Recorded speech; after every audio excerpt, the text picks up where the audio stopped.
Madam President, I congratulate Colombia for assuming presidency of the Security Council for the month, and thank you for convening today's open debate. I also thank the briefers for their insightful remarks. Today's open debate is especially significant in the backdrop of the ongoing conflicts in the Middle East, the immense humanitarian and human toll in terms of loss of lives, injuries, and large-scale displacement of vulnerable civilian populations, impediments to freedom of navigation and consequent impact on global flow of commerce, including massive disruptions to established supply chains and global energy supplies. India would like to re-emphasize its position on the recent developments in the Middle East.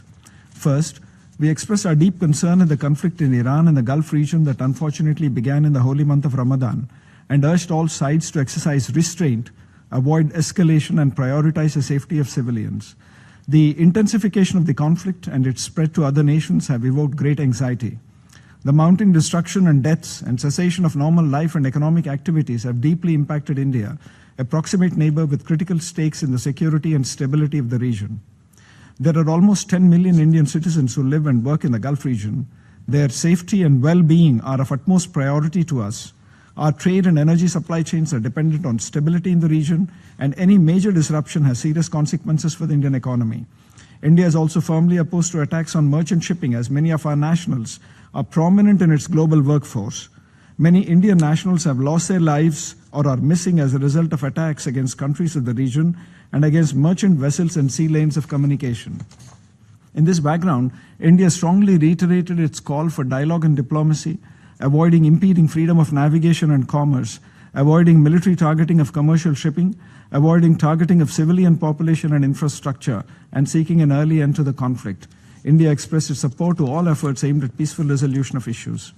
Second, regarding the situation in Gaza, we believe it has grave humanitarian implications that calls for a sustained ceasefire, humanitarian access, and a credible pathway towards a durable and peaceful resolution based on a negotiated two-state solution with a sovereign, independent, viable state of Palestine living side by side in peace and security with Israel, within secure and recognized borders.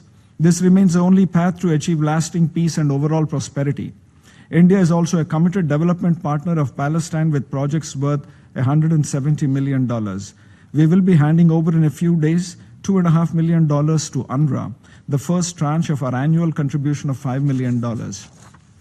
Third, regarding Lebanon, we call for respect for Lebanon's territorial integrity and sovereignty and affirm the importance of implementing UN Security Council Resolution 1701 of 11th August 2006, as well as a declaration on the cessation of hostilities issued on 26 November 2024. Indian troops are deployed in UNIFIL, and we call for ensuring safety and security of peacekeepers. They carry out a vital mandate entrusted by this council, and they must not be targeted. India will also be sending medical assistance to Lebanon.